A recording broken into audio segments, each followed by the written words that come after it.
tarda, benvinguts una vegada més a l'Escola Europea d'Humanitats, aquest cicle d'aquest any, al voltant dels supremacismes. Avui tractarem un supremacisme prou conegut de tots nosaltres perquè és una de les coses que ha contribuït a configurar poderosament aquest país, que és el supremacisme cristià. Com es produeix la seva entrada en el món, com deixa enrere altres sistemes de poder i com es consolida com un element fonamental durant gairebé 17 o 18 segles. Aquest em sembla que és un tema important perquè hem anat repassant tots els supremacismes i en seguirem repassant molt coneguts, molt usuals i molt vius en els moments presents, com és el racisme, com és el masclisme, etc. Avui tocava un element central que ha articulat les societats nostres en altres zones del món, com és el cristianisme en totes les seves varietats.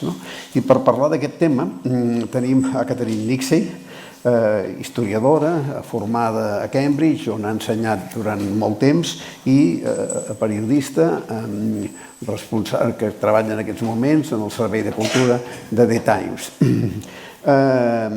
Catherine Nixey té un llibre molt reconegut, que és L'edat de la penombra, en la que tracta un moment crucial, que és el moment que podríem dir que comença a imposar-se el supremacisme cristià, i que ell situa en dos moments simbòlics. Un és la destrucció del temple d'Atenea a Palmira, el 385 després de Crist, i un altre a Atenes, el 532, em sembla, que si mal no recordo. Aquest és el mapa sobre el que ella opera en aquesta primera reflexió sobre el que va ser un pas significatiu d'una religió naixent i marginal a un poder que acabarà adquirint una dimensió universal. Aquest, doncs, per tant, és el tema d'avui. Com sempre, ella ens farà ara una exposició i després intercanviarem algunes coses entre ella i jo i immediatament us passaré la paraula a vosaltres. Catherine, thank you very much, and it's your time. Thank you very much.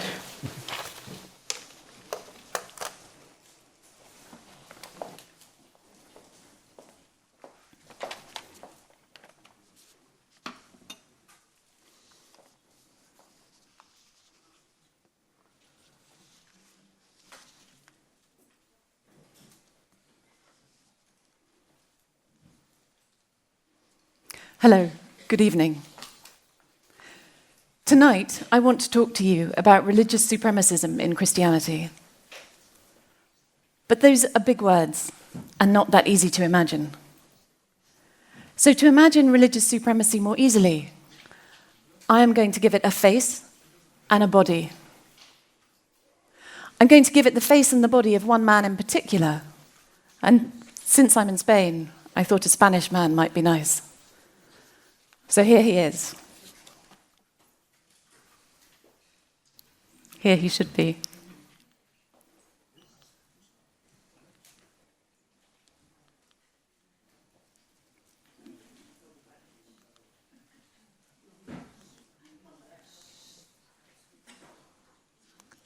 Okay, this, as some of you may know, is St. Lawrence. He is currently not having very much fun. Those of you who were brought up Catholic may know what was happening to him. Those of you who weren't brought up Catholic will know the vague drill. St. Lawrence was a great and a good and a kind man.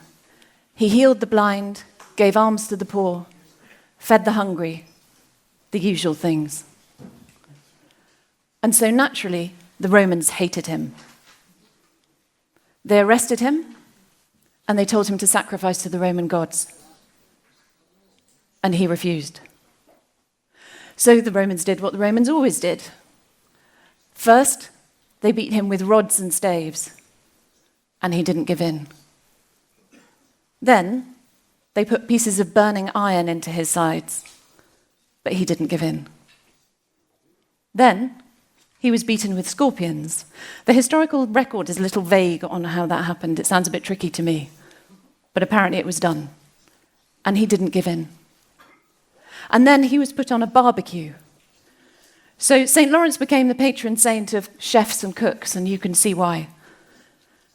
And here he is on the barbecue, and this is when he delivers his most famous line that also made him the patron saint of comedians. And it's, "Turn me over, I'm done on that side." But St. Lawrence wasn't even the one who suffered the most. There were saints who were roasted on fires that were so hot, their bones cracked like straws, and, according to the accounts, their marrow poured out like hot wax. There was the mother who rejoiced to watch her young boy beheaded by Roman soldiers, and then caught his head in her hands as it fell. There was St. Agatha, who had her breasts cut off and served on a plate.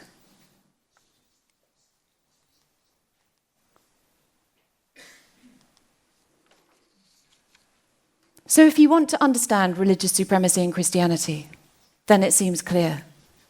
Look at St. Lawrence, or look at St. Agatha, or look at any of the numerous Christian martyrs stories run into the thousands, who were put to death by the wicked Romans. Because we all know what happened in the clash between the Christians and the Romans. We've seen it in Hollywood films, in novels, in history books, in 100 paintings like this one. And the way the narrative usually goes is like this.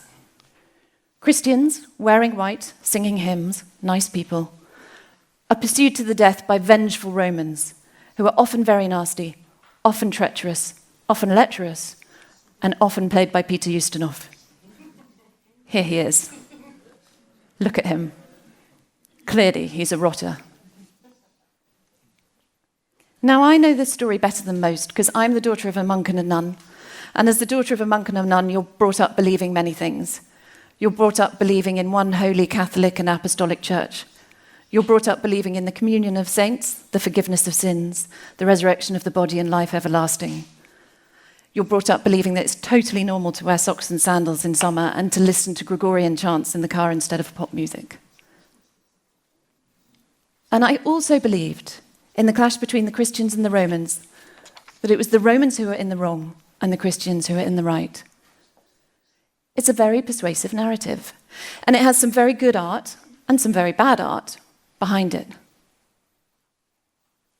But there's just one problem with this narrative, and that is that it's not true. The idea of the Romans persecuting the Christians relentlessly is a nonsense. In almost 3 centuries of Roman rule, there were fewer than 13 years of imperial persecution of the Christians. 13 in 3 centuries. I'm not saying the Romans were always nice, far from it. They were Romans, look at them. But they did not do what they were said to have done. We know of no government-led persecution for the first 200 years of Christianity, with the exception of one carried out by Nero. And Nero, with even-handed lunacy, persecuted everyone. For 2.5 centuries, the Romans pretty much left the Christians alone. Actually, that's not quite true either. There was one ruling. It came from the Emperor Trajan to the writer Pliny. Many of you might have read Pliny at school if you did Latin. And Trajan's ruling, because Pliny had written to him saying, "What do I do with the Christians? There's loads of them. Nobody likes them. They're singing hymns all the time. They're causing trouble." And what Pliny says is, maybe they're annoying, but these people must not be hunted out. It goes against the spirit of our age, and fundamentally, they're not doing very much wrong. So that stood for 150 years. So for 250 years, the Christians were not only not pursued by the Roman emperor, they were actively protected by a ruling. The Christians, they did not show the same leniency when they came to power. The first Christian emperor, Constantine, took control of the empire in 313 AD. Just 10 years later, laws started to be passed restricting the pollutions of idolatry. Around 50 years later, it became illegal on pain of death to worship as a pagan. Pagans, and by the way, they would never have called themselves pagans, this idea that you would turn up and introduce yourself by your religion, that is a Christian innovation. Nobody would have done it before. They started to be called madmen, a contagion, a disease, whose beliefs must be completely eradicated, while sacrifice was a sin, and anyone who performed sacrifice would be struck down, in the words of the law, with the avenging sword. There were a lot of these kind of laws. To pick another example, in AD 386, so 70 years after Christianity had gained control, a law was passed against those who contend about religion in public, those who argue about religion outside of their homes. These people, this law said, shall pay the penalty of high treason with their lives and with their blood. A century after Christianity came to power, it said some other law against the pagans, but it said, we now believe that there are none.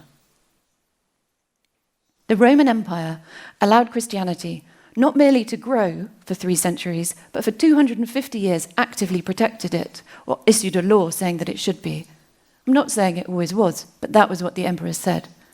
Within 1 century of Christianity coming to power, it felt able to declare it had wiped out all religion, with the exception of Judaism, but its own. All pagans have gone, it said. Now, this wasn't true. They were exaggerating. But the change was rapid. It's thought that when the Emperor Constantine came to the throne, maybe 90% of the religion still held on to the old gods. Only 10% were Christian. This is not the figures that you were taught when you were younger. By the end of that 1st century, it had reversed.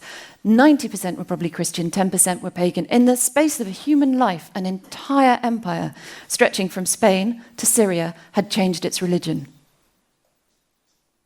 So I'm here to talk to you about religious supremacism, but I want to begin with a warning.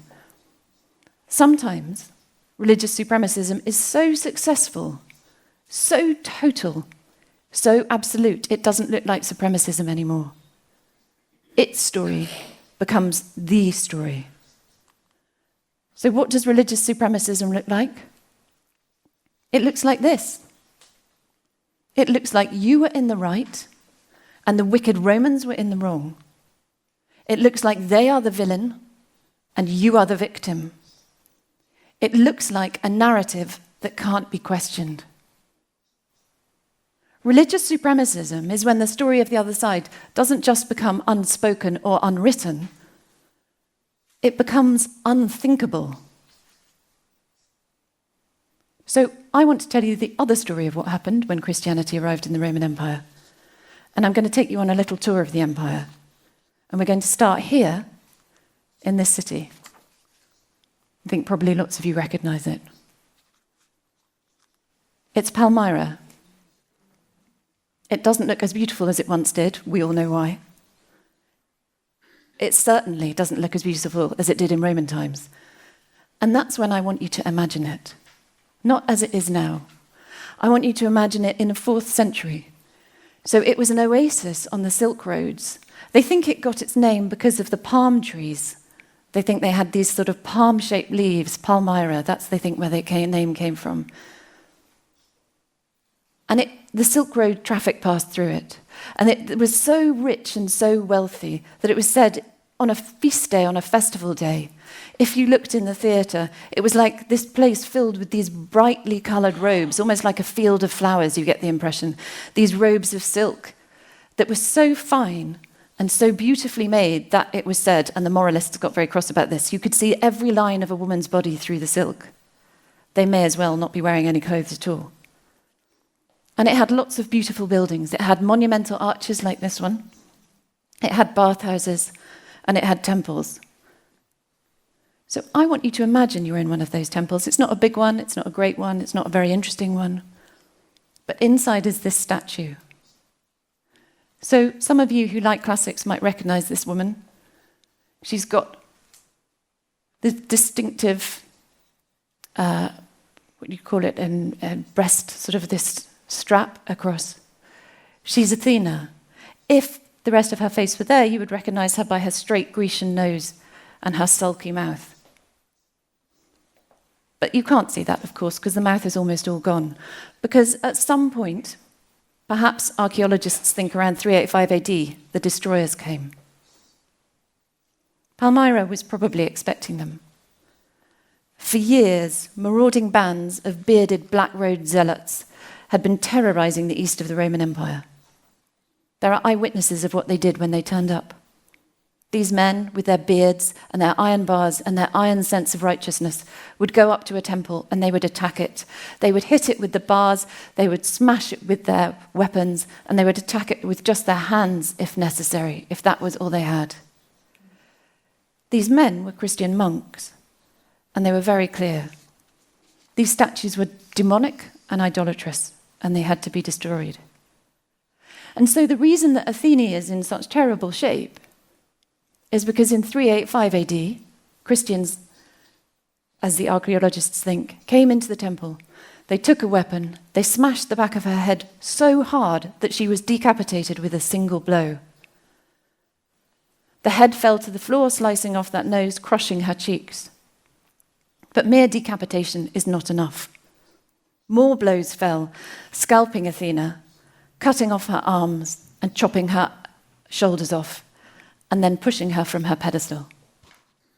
And so here she is now, and this is an old photo. It had to be, because when ISIS came to Palmyra, they did exactly the same to her as she stood in the museum.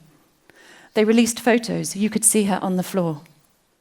Once again, Athene had been decapitated. Once again, her arm had been sheared off.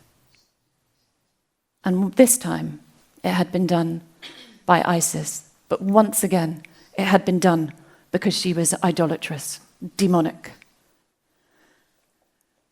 We were shocked by ISIS, but for early Christians, this was not bad.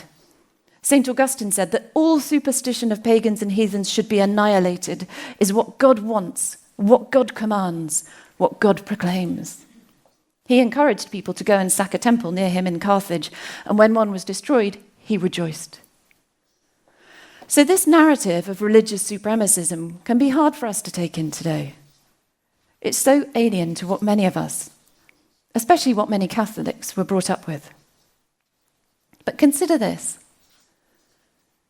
If the Christians were so innocent and gentle, and if the Romans were so hateful and oppressive, then why is it today that there are 2 billion Christians in the world and not one single true pagan? And it's because of what we now call, to this day, the triumph of Christianity. So this painting, it's in the Vatican, it's called The Triumph of Christianity. And if you look, you can see the cross reigning supreme on the pedestal. The cross reigns supreme everywhere in Europe. I was admiring the crosses on the skyline the other night from my hotel in Barcelona. If you look out over Barcelona, you'll see plenty. There are so many of them everywhere. But this is an interesting painting because you can see the cross, but you can also see something else on the floor in front of the cross. And what you can see is a shattered pagan statue. The Vatican gets it. Then, the Vatican always got it. This is what the triumph of Christianity is about. Today, we use that word triumph, I don't know if it's the same in Spanish, but it is in English, just to mean something that's great. Sporting victory, that's a triumph. You did really well, it was a triumph. It's worth remembering what the real Roman meaning for the word triumph was, and the Christians would have known this at the time. It is not another word for success. A triumph was a precise military term. In a true Roman triumph, it meant that you would parade the losing side through the city while you jeered at them. A true Roman triumph was about an enemy whose soldiers had been slain, whose possessions had been stolen, and whose leaders had been humiliated. A true Roman triumph was not merely a victory, it was an annihilation.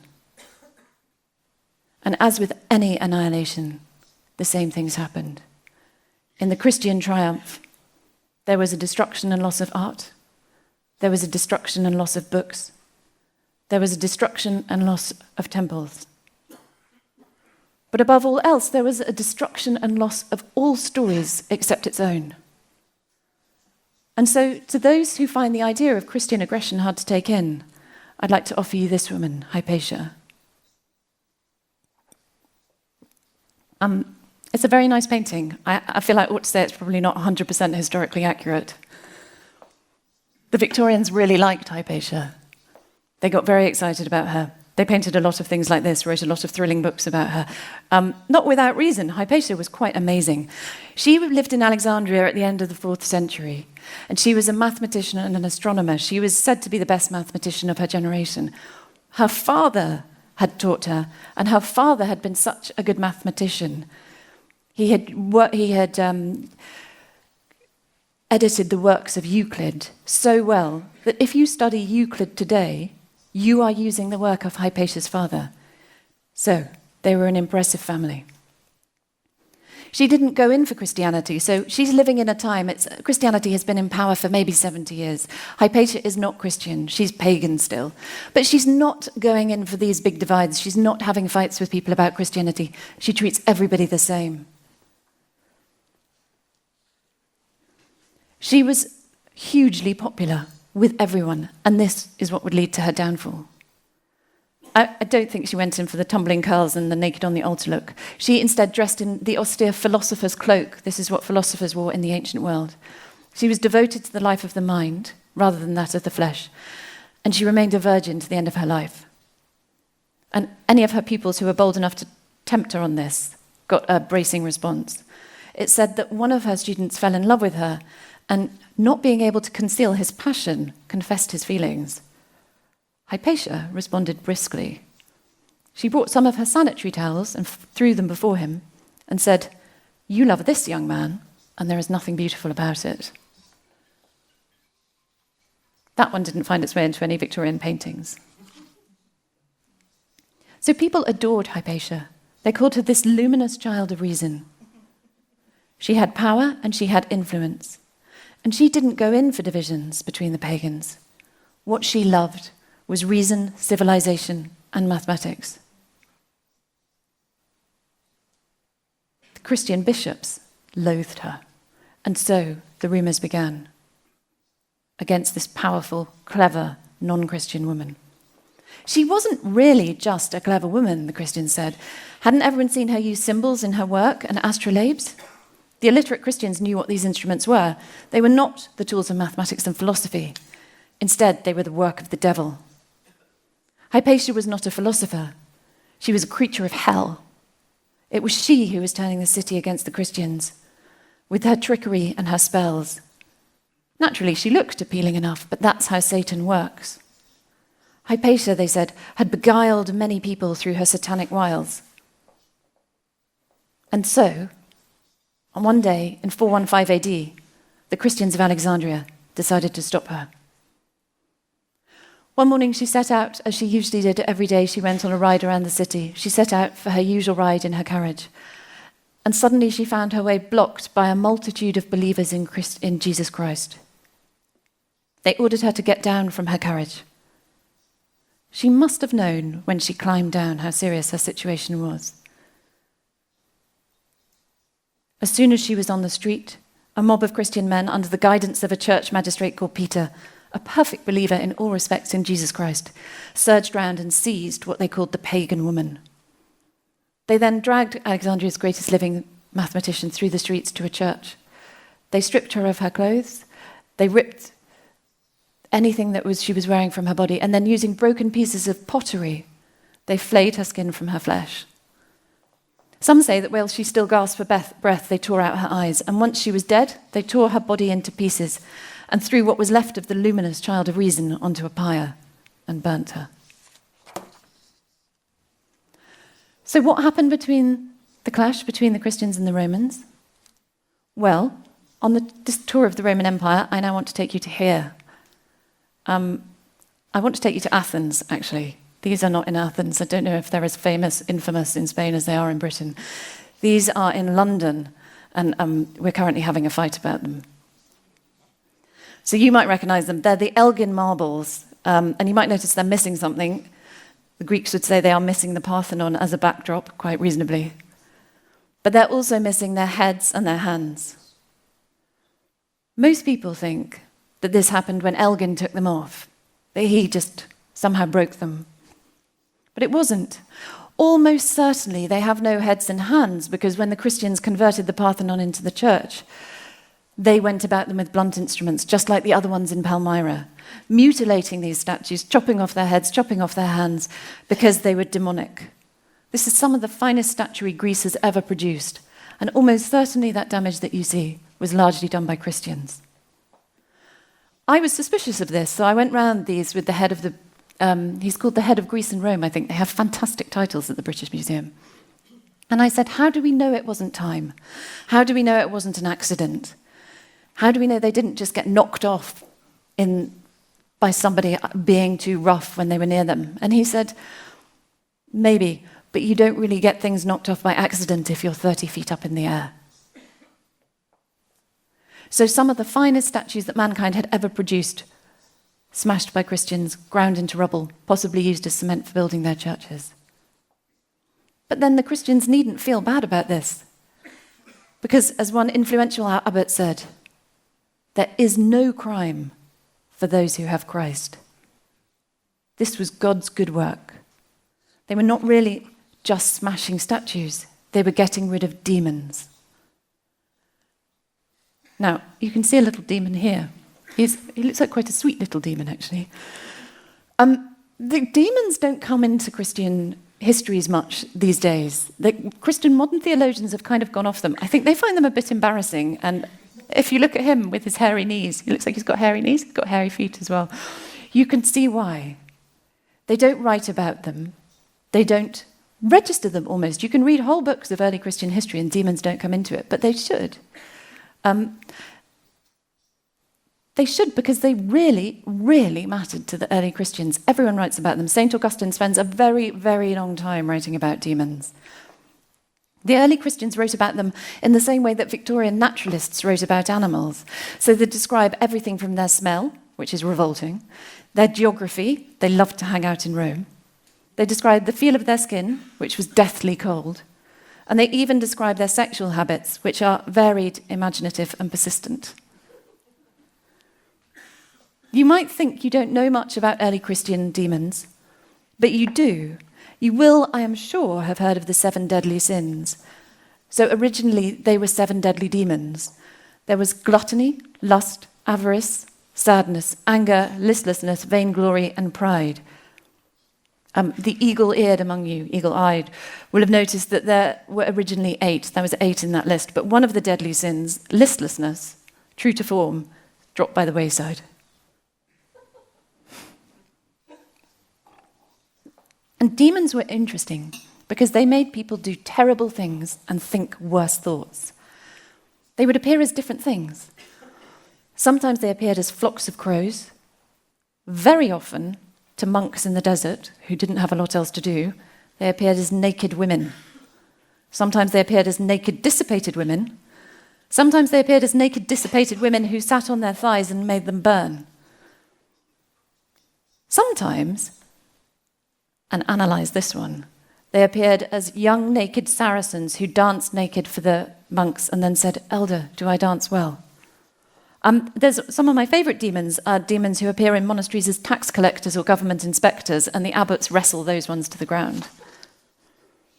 But the demon I love above all else is the demon called the noonday demon. And this is extraordinary. It's like a piece of modernist literature. It was written in the 4th century AD by a man called Evagrius of Pontus, and he wrote the list of the eight wicked demons that gave us the 7 deadly sins. And he writes about the noonday demon, and the noonday demon is a really nasty one. So it appears to you between the hours of 10 a.m. and 2 p.m. when you're supposed to be working, but it thwarts you. This demon arrives, and it makes you feel that the sun barely moves, if at all, he says, as you work in your cell, and that the day is 50 hours long. Then he makes you look constantly out of the windows. Then this demon persuades you to go and walk outside your cell and talk to some of your friends. And then it makes you try and work out how far it is until the 9th hour, which was lunchtime.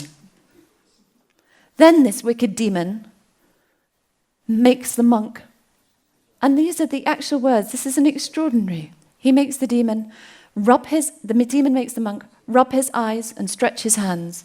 He makes him take his eyes off his book and stare at the wall. Then the monk returns to the book and reads a little. But as he unfolds the book, he becomes preoccupied not with what it's saying, but with the condition of the texts. He criticizes the way it's written, the way it's decorated. Finally, the demon makes him fold the book up, place it under his head, and fall into a light sleep.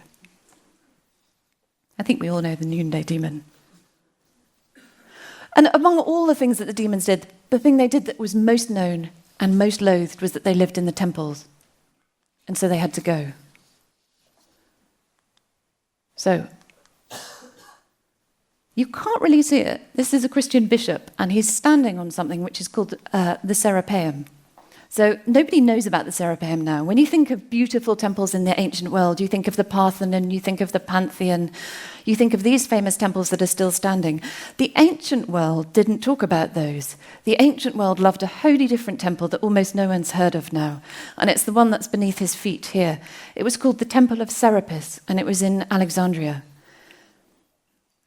It was, said one ancient historian, the most beautiful temple in the whole world. I hope, wrote another ancient author, that it never is destroyed by Christians. Imagine you can see where this is going. The reason that you haven't heard of it is because in 391 AD, Christians surged up its steps, either soldiers or a band of fanatics just led by this bishop, and they destroyed it. They smashed the jeweled walls, they prized up the marble flagstones.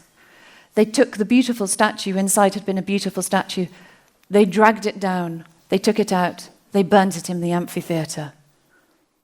And inside this temple had been the remnants of the greatest library that the world had ever seen, the Library of Alexandria, 700,000 scrolls at its peak. And it went. When they destroyed the temple, no one knows what happens to it. It would be 1,000 years before any library in Europe came close to the library that had been in this temple. And it was gone. We tend to imagine, when you read Edward Gibbon or read other historians, they say that when Christianity arrived, the Romans were delighted. At last, here is a sensible religion that we can believe in. When they watched what was happening, when the pagans watched what the Christians were doing to their world, they were appalled. We are being swept away by the torrent, wrote one ancient philosopher. We are men reduced to ashes, wrote another. For everything now has been turned on its head. So you could say, if this really happened, why do we not know it? Well, history was written by the winners, is always written by the winners. And the Christian victory was absolute. Until 1871, the University of Oxford required that all students were members of the Church of England. In most cases, you had to be ordained as a priest, even to be a fellow in the university. This was not an atmosphere conducive to Christianity, and indeed, it didn't get very much. For centuries, the vast majorities of historians just sort of looked on the Christian arrival in the Roman Empire and said, good. Pagans, meanwhile, were described as heathens, idolaters, and in some way less sophisticated. As one modern scholar put it, the story of early Christian history has been told almost entirely on the basis of Christian sources. And there weren't even that many sources left. Look at this. I don't know if any of you have seen this before. It's an amazing text. Just have a look, just for a moment, have a look at the middle and see if you can make out what it is. If there's any scientists here, you may be able to vaguely guess. But this is the Archimedes palimpsest. Now, if you read what he has written, what was written in this manuscript, I showed it to a mathematician, and he almost had tears in his eyes. He said, this is Archimedes coming close to discovering calculus. So calculus, which wouldn't be discovered until Newton, 2,000 years later, had been almost discovered by Archimedes. But it got lost, and one of the reasons it got lost is things like this. So what was on top of it, this is a palimpsest, where you scrape off the writing underneath, and then you overwrite it. And what was on top was a spell for what to do, written by a monk, for what to do when something falls into your wine and your wine becomes unclean. So some of the greatest mathematics that the empire had ever done covered over by a spell about nice wine. So I was brought up, definitely my parents brought me up believing, I imagine some of you were brought up believing this, that the Christians preserved classical works, and that's absolutely true, they did. What we have left of the classical world came to us from Christian pens. But they didn't preserve everything. Far from it. Because classical works were dangerous to Christian eyes. Because if you read a classical book, you might find a work that says something anodyne about farming. Great, we like that. Or something nice about wars. Great, we like that. There's lots of Julius Caesar to be read without danger. But there were also works that said that there were many gods, or gods who misbehaved in dangerously sexual ways for a Christian. Or you might find works that said that there were no gods at all. You might find yourself reading a work that said that you should fear the gods. Okay. But you might also find yourself reading a classical work that said that you should laugh at the gods heartily. There were classical works that said there was no need to fear the gods at all, because the world is just made of atoms. There's a beautiful classical Latin writer called Lucretius who said, don't worry about the gods. Have no fear. There is no creator God. We're just atoms coming together, moving apart. Everything in the universe is just stuff. You don't need to worry that you're going to go to some afterlife. We are just atoms. And the way we evolved is not because there was a creator God. It's because things evolved. The clever fox was clever, and so it survived and had young foxes. The dog was fast. It survived and had puppies. We are intelligent, and so we survive. No God made us, he said. Put away your fear. You're fine. We don't need to go into some of the other works that the Christians didn't like. There was Catullus and Ovid and many other rude works. It's probably too early to go into those, but suffice to say, quite a lot of classical literature is not the kind of thing that would make a monk very happy. And so pagan books suffered. In medieval copying houses, their monks worked in silence. They would have this kind of sign language. Actually, if you see Carthusian monks today, they still use sign language often. But a sign language to ask for books. And the way that you requested pagan books was by making a gagging gesture, as if you were going to vomit. Unsurprisingly, in this atmosphere, the works of these despised authors suffered. A last copy of Cicero's De Republica was written over by Augustine on the Psalms. A biographical work by Seneca disappeared beneath yet another copy of the Old Testament. A codex of Sallust's histories was scrubbed away to make room for more St. Jerome. The work of Democritus, one of the greatest Greek philosophers, the man who came up with atomic theory, entirely lost. Yes, the Christians preserved classical literature, but frankly, not very well. 1% of Latin literature survived the centuries. 99% was lost. And what we've lost are not just individual things. We don't just lose Democritus. We don't just lose Cicero. We don't just lose Sallust. What you lose is the idea, entire ways of thinking. What you lose is that certain thoughts are possible, thinkable, even allowable. And you lose, or you very, very nearly lose, this man. I don't know if any of you can read Greek, but you might be able to see the second line down in red. It says Kelsos. So this is Celsus. He doesn't look very much fun. I absolutely adore Celsus. So I was taught, I mentioned before when I was younger, that the Romans came around to Christianity very quickly because it just sounded more sensible. They're like, oh, one God, not many gods, that sounds sensible. Jesus, he sounds nice. Okay, let's convert. Edward Gibbon, the English historian, wrote that the Romans had simply been too sophisticated to believe in their own gods, and they had looked instead on their own gods with secret contempt, Gibbon wrote. It had only been when Jesus arrived that they really started believing in religion at all, because now they had a genuine revelation fitting to inspire the most rational esteem and conviction. I think maybe Gibbon had a different translation of Celsus to the one I had.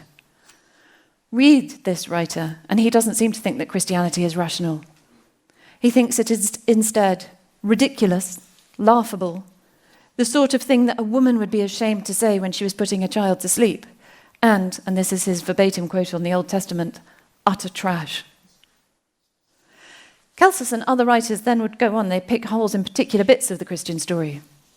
Take the idea of creation. This really, really annoyed ancient writers, the idea of creation. So Celsus said, if God is omnipotent, Why did it take him 7 days to make the earth? Why not make it in one? Why not make it in a moment? Boom, done. Why, says Celsus, does God, exactly like a bad workman, need to piece his work out and then, on Sunday, get so tired that he needed to have a rest? Celsus has troubles with Christian theology too. He cannot understand why, if to be saved, you need to believe, and if to believe, you need Jesus, why did God take so long to send him? Did he forget? Did he not care? He doesn't like the virgin birth either. So he says, God went with Mary, did he? He came down and made Mary pregnant. I don't believe that, he says. He was literally a god. He could have any woman he wanted. Why would he go for Mary?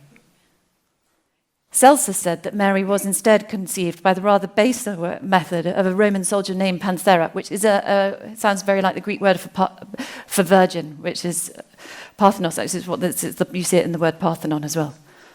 And then he said that when Mary's pregnancy and infidelity had been discovered, she was convicted of adultery and driven out by her husband. And then he said, if you are going to send Jesus to save us all, why not send him somewhere a bit busier? Why send him to Bethlehem? Why not send him to somewhere like in the middle, like Rome, where he'd meet more people and spread the word more quickly? And the idea that Jesus came to save sinners also annoyed him. Why on earth this preference for sinners, he said. Why not send him to those who have not sinned? Why is it so bad not to have sinned? It goes on. The idea of the resurrection is this cock and bull story. The idea of communion, eating the body and blood of Christ, is just revolting. The idea that we will be resurrected after our death is nonsense, the hope of worms. I still remember where I was sitting when I first read Celsus. I was in the British Library. It was so extraordinary to me that someone had said all these years ago the kind of stuff that as a Christian you have to wonder. You do have to wonder, why did it take so long? Why did he send him there? What about everyone else who lived and died before Jesus was born? I wanted to tap the person on the shoulder who was sitting next to me on the shoulder and say, did you know this? I certainly didn't know it, and I'd been brought up by a monk and a nun. And one reason I didn't know it, of course, is that Celsus's work was almost entirely lost. There's fragments of it in other authors who are mainly arguing with him and don't like him, like the critical works of Julian the Apostate, like the works of Porphyry, who came after Celsus and said much the same thing. So I came here tonight to talk to you about religious supremacism in Christianity. And what does religious supremacism look like? Well, partly it looks like this. This is another statue, another Athenian, in fact. Same sulky mouth. This time, the statue's been autographed, so you can see exactly who's done it, because they put a cross on her head. This is one way you would get rid of a demon. You chisel a cross in the head. They had other ways. You could smash their arms off. You could put them in the sewer. You could urinate on them. But this, Christians felt, worked well. So what is religious supremacism? Partly, it looks like this.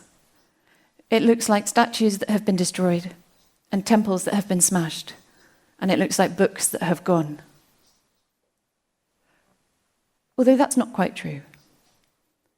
Because this is what almost successful religious supremacism looks like. If you want to see what really successful religious supremacism looks like, that's actually harder to see. Religious supremacism at its most successful is all but invisible, because all other stories have gone. Incorrect ideas are no longer spoken of. Some of them have become heretical.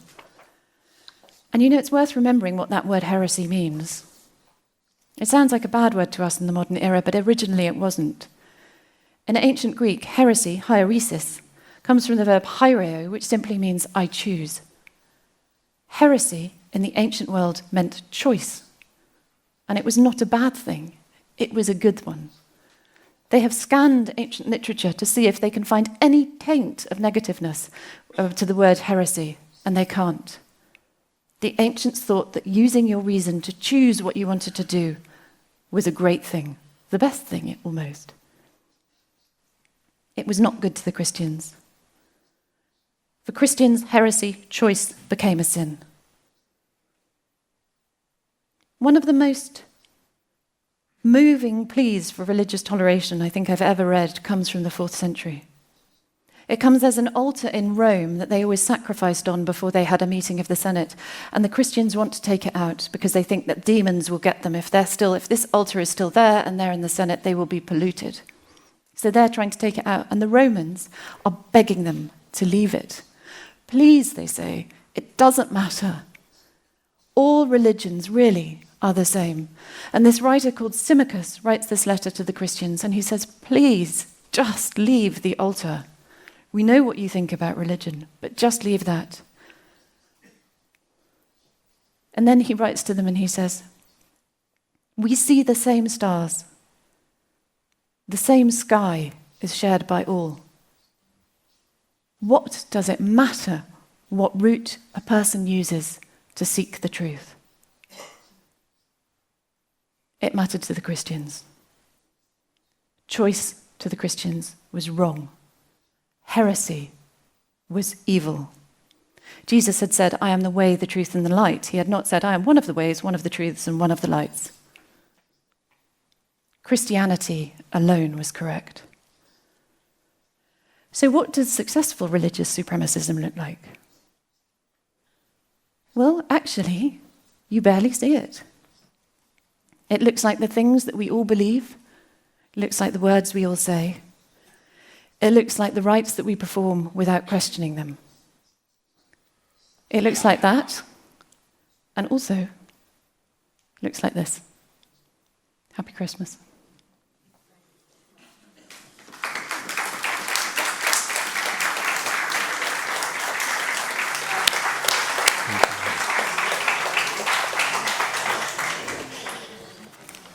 Moltes gràcies, Catherine. Aviam, tantes preguntes possibles que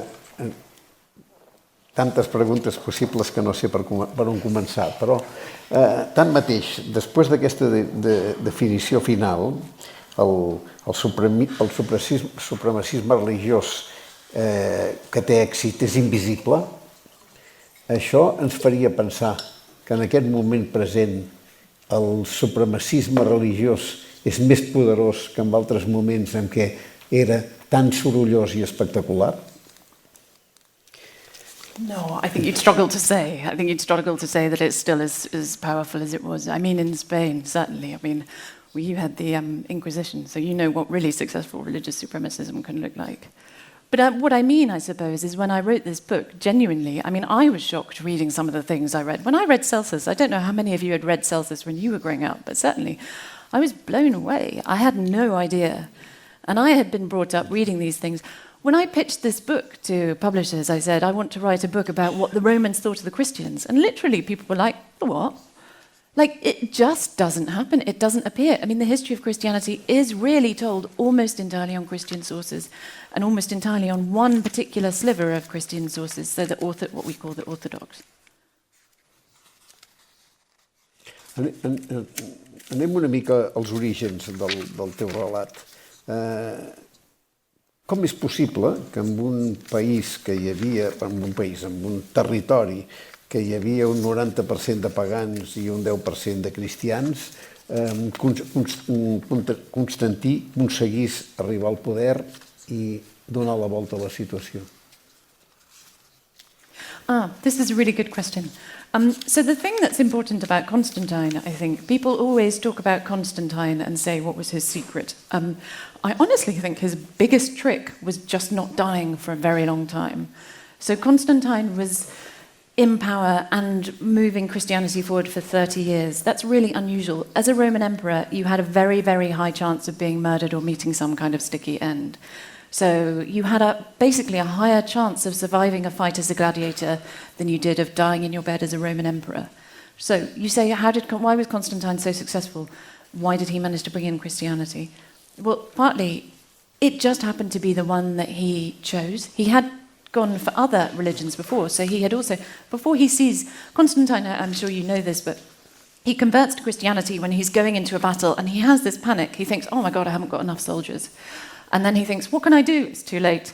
And then, so he prays, and then he sees a cross in the sky, and then underneath the cross is this message, in this sign you will conquer.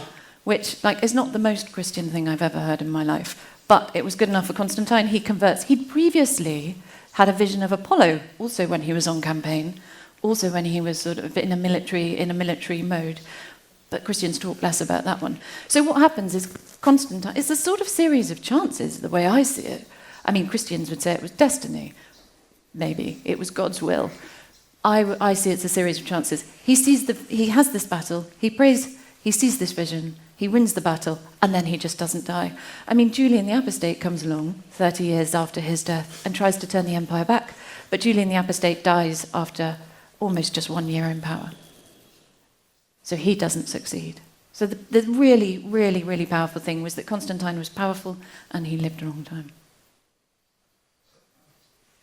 I aquestes, avui en diríem vanguardes, de militants que van a destrossar estàtues a Palmira, a tot arreu, quina era la relació amb la majoria de ciutadans que es consideraven cristians a l'època? That's a really good question. We don't know. Most people were illiterate. So it's interesting. Certainly intellectual non-Christians loathe them. They think they're thugs and that they're stupid. You don't actually get that much pushback from the Christians. St. Augustine is really delighted when people do this. St. John Chrysostom, he is pretty militant, and he encourages people to go and spy on people to see whether they're behaving properly as good Christians. There's a lot of unpleasant rhetoric and violence in Christian sources. So St. Ambrose, I think it is, he's talking about, this is different, but he's talking about Christian literature, and somebody says to him, how can you read pagan literature, because it's full of bad things. What do you do? How do we deal with pagan literature? And he says, what you should do is you should treat pagan literature like you would treat a woman after a battle. So you bring her in, you shave her hair, you cut her nails, you use her, i.e. you rape her, and you take what you want from her and you discard the rest. So the whole tone of Christian rhetoric at this time is pretty unpleasant. Now, there were those who liked the ancient books, but they liked them in a qualified kind of way. There was eventually, actually, in Spain, in fact, they had to pass a law because Christians were destroying so many temples that the centres of the city were starting to look messy and they didn't like it. So they said, stop destroying the temples. And often, actually, temples are quite big. You've seen a temple. It's quite hard to destroy. So more often than not, probably they were mutilating them, smashing them up, that kind of thing. D'alguna manera, a través del supremacisme catòlic, o cristià, perdó, s'han transmès cap aquí valors que formaven part de la tradició romana.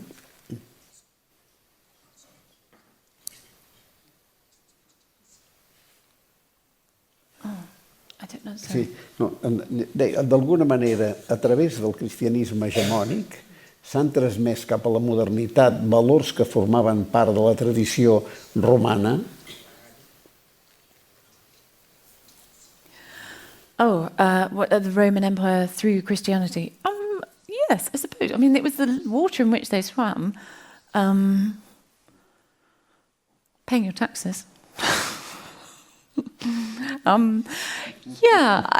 Where does Roman end and Christianity begin? I mean, it's a good question. Christianity is Judaism in the beginning, and so I'd say it has more parallels with that than with Roman ideas. I mean, certainly it's very, very different to have suddenly say there's only one God.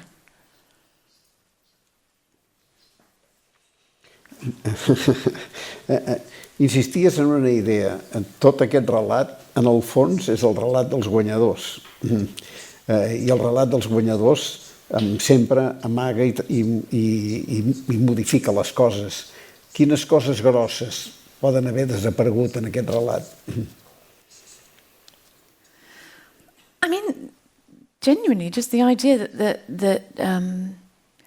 I think the really striking thing is what the Romans thought of the Christians, what they thought when they read their books.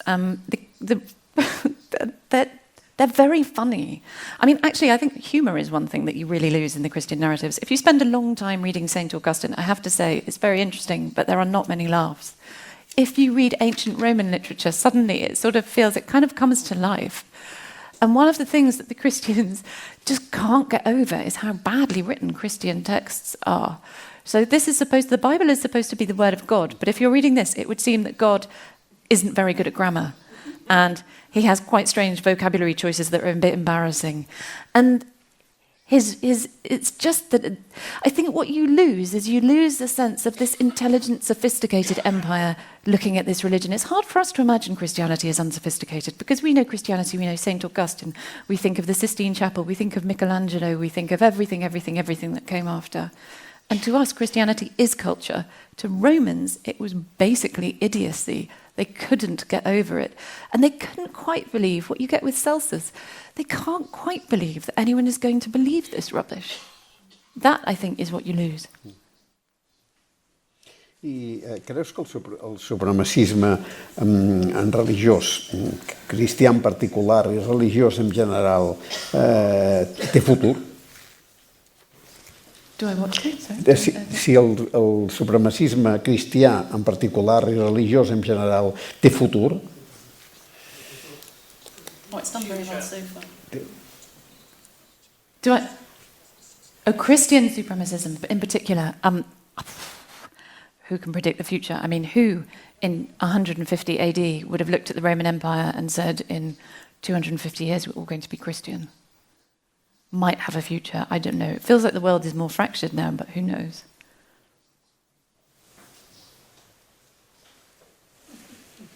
Quedem-nos amb la incògnita sobre el futur, que ja el anirem construint com puguem tots plegats.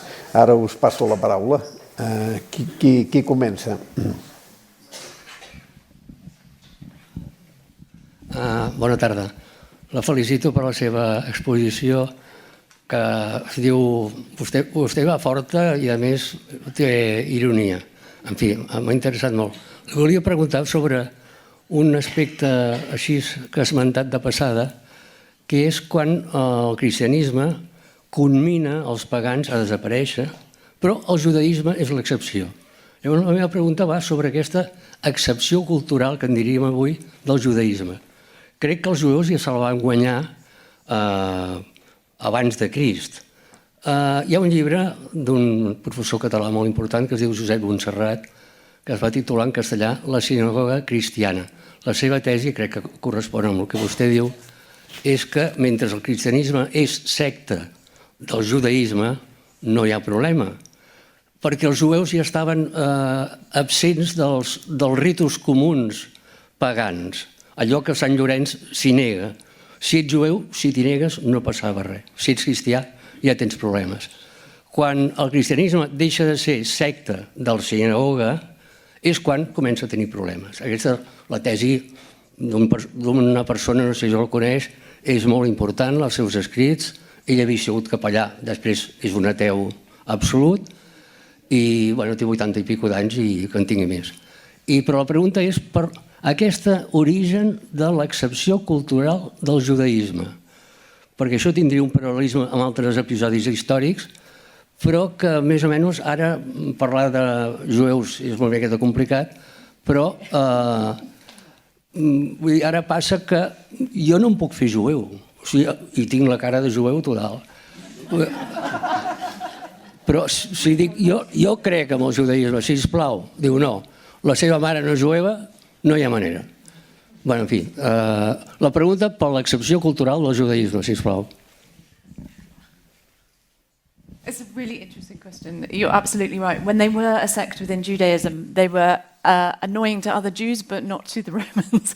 They split away, and then they became instantly annoying to the Romans. The reason that you always hear, and I've read this in scholars, but not necessarily in original Latin text, but actually, no, I have, yeah. It's because the Emperor Julian writes about this. The Romans kind of like old things. If it's old, it's probably okay. They have a great veneration for the way things were done. This is one of the reasons why they don't like Christians so much, because it's this new upstart religion. Like, it's not been tested. They had this sort of slightly kind of empirical idea about religions almost. They felt that their gods were good because, look, we're Rome, you know? Whereas if you take a new, fresh from the shelf religion, like Christianity, you don't know what you're getting. And fundamentally, they venerated the elderly, they venerated the religions that had been around. And there was a great deal of Roman respect for Christianity, for Judaism. And the Christian relationship with Judaism, I mean, that is, where do you begin? But yeah, I think it is that. I think it's the idea that it's an ancient religion and therefore kind of in Roman eyes, okay.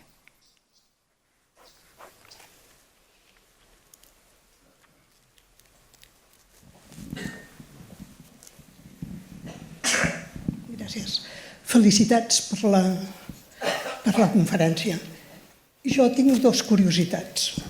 La primera és el fet administratiu per part dels cristians que els impulsa a la vida pública i sobretot a entrar dintre de les institucions públiques. És per això que la pregunta, Constantí els pren com a model? Primera pregunta.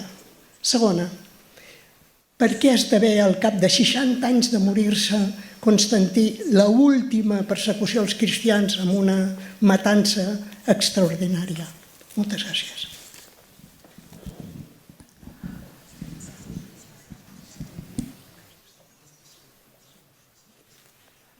So the first question, just let me check that I understand it. So you're saying, why did they go into the bureaucracy, or why did they... Sorry, could you repeat the first question? I'm sorry, I didn't quite catch it. Sí, efectivament. Se sap, o hi ha constància, per alguns escrits romans, que efectivament els cristians van participar de la vida pública en tant que estaven ben organitzats i sembla ser que Constantí, segons tinc entès jo, ja abans de Constantí, a poc ja es anaven incorporant a les institucions públiques, als ministeris, per dir-ho avui dia, i a les institucions públiques de l'època. Yeah, definitely. And I think, I guess they couldn't have spread so well unless they were, part of the thing was that they were in the cities, they were doing the work. And I think part of it is that you would spread your message as a Christian. But you make a really interesting point. Part of the thing was also that if you were a certain level high enough in the public institutions, you didn't want to become a Christian because people would look down on you. So Augustine writes about a friend of his who doesn't want to get baptized in public because he thinks that people will people look askance at him. But yeah, they did. I mean, I'm not... You sound like you know much more than me on this point. It's not something I know huge amounts about. What I have read is just that the higher ranking Christians... The higher ranking you were, the less likely you were to become a Christian. And for the rest of them, I mean, you sort of just had to do the job that you were doing because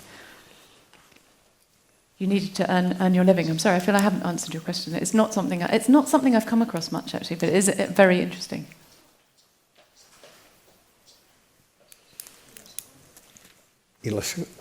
Oh, the persecution. Ah, yeah. Do you mean during Julian the Apostate's time? Which persecution do you mean? The Julian the Apostate. Ah, okay. So Julian, I don't know if you know about Julian the Apostate. Well, Julian the Apostate, his title gives it away.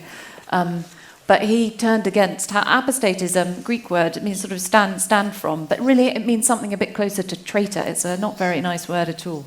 So he arrives, he's brought up Christian, and then he turns against them with just extraordinary energy. Julian absolutely hates the Christians. He was brought up by Christians and he loathes them. And he doesn't actually persecute them. What he does is he's a kind of wily one, Julian. He's only 32 when he dies, but he's quite shrewd in some ways. He says that you can't teach in schools. You cannot teach classical literature unless you believe in its gods. So that's what he does. He doesn't persecute. He doesn't kind of go after people's lives. He goes after people's livelihoods. And actually, to be honest, that's usually enough to make most people kind of convert. I think kind of in recent times, certainly in America, I think you get the impression that people's beliefs are being controlled by their work. And that's what Julian was doing. So he says, if you don't believe in the classical gods, you can't have jobs as teachers. And what he's basically doing is shutting off all elevated, cultured society to anyone who is Christian.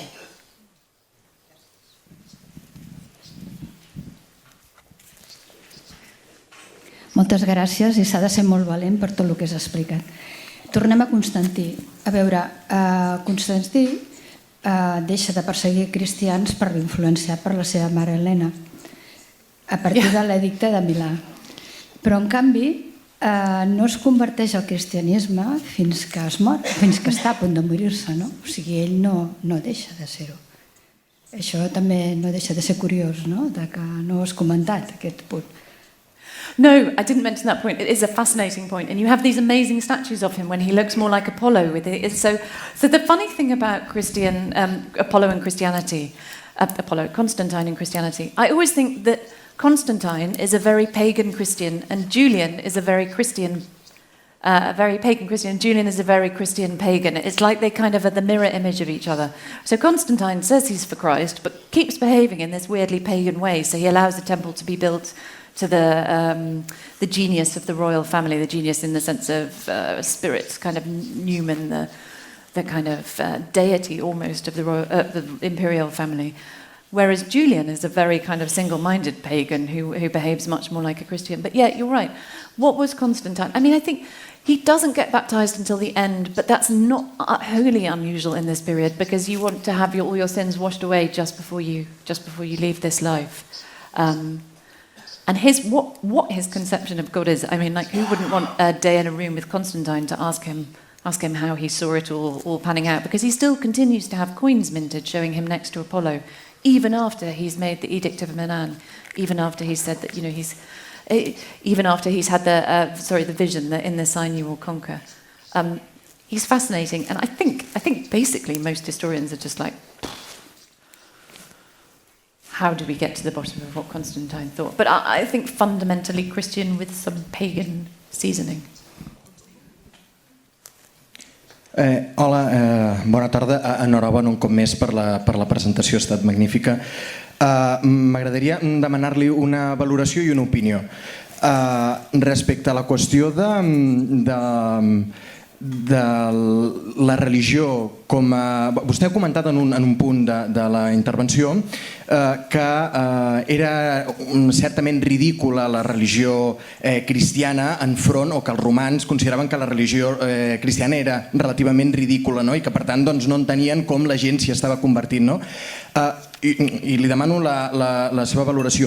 No creu que potser des d'un punt de vista que entén les religions com un instrument del poder i per tant com una ideologia, diguem-ne, del poder dominant en aquell moment, li comento des d'una perspectiva potser més marxista o més del materialisme històric, sí que té sentit aquesta transformació donat que pel poder és molt més pràctica i molt més útil la religió cristiana, que per exemple és monoteista i per tant permet centralitzar el poder, que no pas una religió pagana que en aquest sentit pot ser més complexa d'explicar per les classes dominants a l'hora de tenir una ideologia dominant. No sé si m'he explicat bé. Yeah, perfectly. See, you and the Emperor Constantine, you think the same. So Constantine would say, one God, one emperor, one up there, one down here. There's this wonderful theory. We say, on earth as it is in heaven. I mean, I don't know what that is in Spanish, but I'm sure lots of you were brought up saying, on earth as it is in heaven.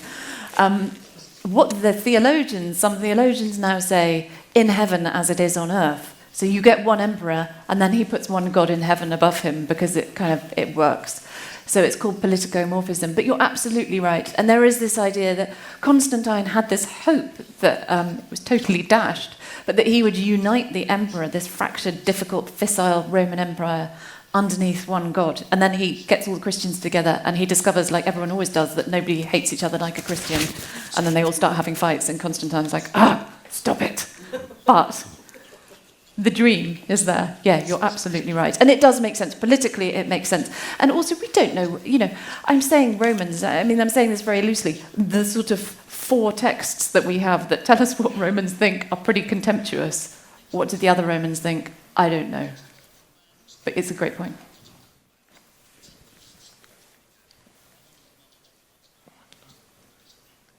D'acord, gràcies. I una segona pregunta, on li demano la seva opinió. Creu vostè des d'aquest punt de vista de la religió com a instrument de les classes dominants, és a dir, com a instrument polític, que en el moment en què la religió comença a perdre poder al segle XIX hi ha un cert entroncament d'aquest supremacisme religiós amb supremacismes de tipus nacionalista? Creu que hi ha algun tipus d'entroncament? En el moment en què les classes dirigents deixen de potser ser més les classes eclesiàstiques per passar a ser la burgesia, creu que es pot entroncar?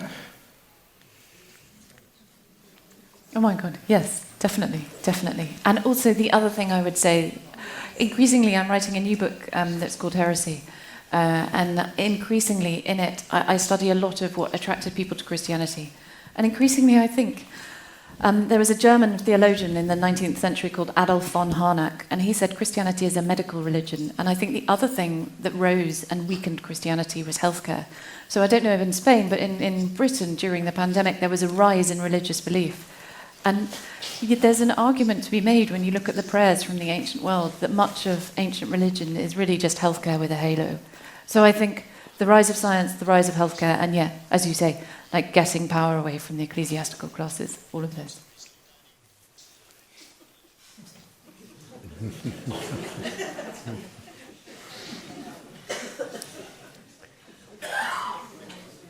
Aquí sisplau.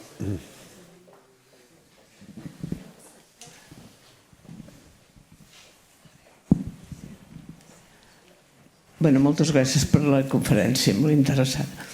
Jo el que voldria és saber alguna cosa perquè sempre es parla a partir del segle III o IV, o del segon i tercer, però des del minut 1 fins al segle segon o tercer, com d'uns 4 arreplegats que hi havia a Galilea es va a Roma? Qui va a Roma? Quants van a Roma? Com això creix, així com l'espuma? No sé si m'explico, vull dir que és una cosa que 4 persones i després ja parlem de mils i de centenars.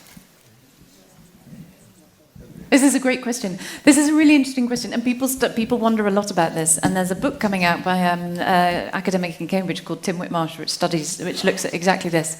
One of the things I think, I'm not saying really, I just use my words carefully. When people look at the plague of Justinian and they say, how did it spread? One of the things they're looking at is they're looking at the boats and the roads of the Roman Empire. So what you have is suddenly travel is easier in the Roman Empire than it had ever been before, or than it would ever be until the middle of the 17th, 18th, probably, in some ways, probably 18th century. If you look at shipwrecks at the bottom of the Mediterranean, which is the only way we really have of estimating travel when it goes wrong, it's like kind of migrating birds, you only notice them when they fall from the sky. You will see that the shipwrecks in the Mediterranean go like this in the period that you're talking about. So people were traveling more, faster in this period than they ever would for the next 1,500 years. And that is one of the reasons that it spread. So yes, it's partly St. Paul with his hugs and his letters and his we're all equal under God. A lot of it also is that there are just grain ships going to and fro and to and fro, and you can just get on them. There are roads being driven into parts of the world that had never had roads before. And so if you are a religion that's spreading, and other religions are also spreading fast at this time, but this is the one that we remember. It's like the kind of, it's the Google and the Ask Jeeves of the other religions. We don't remember the other ones. This is the one that stays. But partly it is just a massive increase in transport infrastructure that lets it spread.